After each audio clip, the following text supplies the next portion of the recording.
जिस गन्ने से गुड़ इतना काला होता है उसकी चीनी इतनी सफेद कैसे हो गई? केमिकल्स उसमें डाले जाते हैं। और मैं एक चीनी मिल के अधिकारी जो मैनेजर है, मैं उनकी बात आपको बता रहा हूं। उन्होंने कहा कि मुझे लगभग 12 साल हो गए चीनी मिल में काम करते हुए, और जब से मैंने काम करना शुरू कर दिया चीनी मिल में, तभी से मैंने घर में चीनी लाना ही बंद कर दिया। मैं तब से अपने बच्चों को चीनी खिलाता ही नहीं हूं, जबकि नौकरी से सैलरी वहीं से मिलती है, मगर चीनी नहीं। मैंने कहा कि आखिर कौन सी घटना घटी जिसके कारण से आपने ऐसा किया? तो उन्होंने बताया एक छोटी सी घटना कि चीनी मिल में जो ये पानी निकलता है ना, चीनी के बनने के बाद उस प्रोसेसिंग में जो पानी निकलता है, उस पानी में वो सारा केमिकल भी मिक्स रहता है, और उस पानी को चीनी मिल वाले लोग अक्सर एक टंकी में जमा करके रखते हैं। ये सभी चीनी मिल वालों के पास में होता है, आप भी कभी जाएंगे तो आपको भी पता चलेगा। वो टंकी में वो पानी रखा जाता है, लेकिन रोज रोज प्रोसेसिंग हो रहा है, रोज चीनी बन रही है, रोज बहुत सारा पानी आ रहा है, तो आखिर कब तक? एक टंकी की क्षमता है ना, कितने दिनों तक वो टंकी खाली रहेगी? भर जाती है, भरेगी तो फिर क्या करेंगे? खाली करना है। तो क्या किया था चीनी मिल के लोगों ने? सोचा कि छोड़ो ना, अब कहां जाएंगे उसको फेंकने के लिए कहीं दूर, क्योंकि अब उतनी बड़ी टंकी जिसमें हजारों गैलन पानी है, उसके लिए ट्रांसपोर्ट में कितना खर्च आएगा, तो बेहतर होगा रात के अंधेरे में कहीं खेत में डाल देते हैं। क्योंकि जनरली फैक्ट्रियां तो होती हैं ऐसे ही बिराने में, तो कहीं डाल देते किसी खेत में, क्या पता चलेगा पानी है कि चीनी मिल का पानी है, क्या है। तो ये सोचकर मैनेजमेंट वाले लोगों ने रात में ही उस पानी को खेतों में छुड़वा दिया, और नतीजा यह हुआ कि उस खेत की सारी फसल जल गई, मिट्टी बंजर हो गई।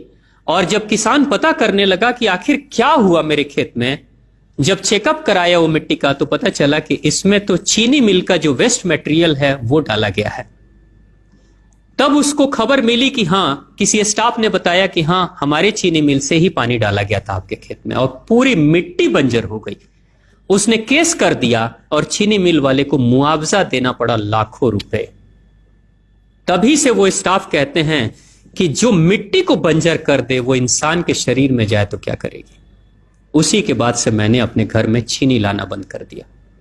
और सच्चाई है, लगभग अगर आप देखेंगे तो अंग्रेजों के आने के समय अंग्रेज पहला चीनी मिल इन्होंने भारत में ही लगाया था।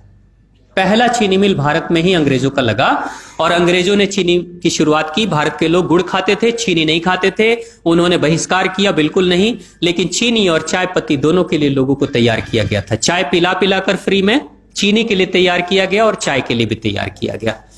अंग्रेज ने जब से यह शुरू किया है, और पिछले 50 वर्षों से हमारे समाज में चीनी खाने का प्रचलन बहुत तेजी से बढ़ा है, और उसी समय से भारत के लोगों के बच्चों के शरीर में कैल्शियम की कमी होनी शुरू हो गई है। अगर कोई मां, अगर कोई बहन जो गर्भवती हो, गर्भकाल के दौरान अगर चीनी का सेवन अगर कोई बहन कर रही हो, तो चांसेस ज्यादा होते हैं गर्भपात होने के।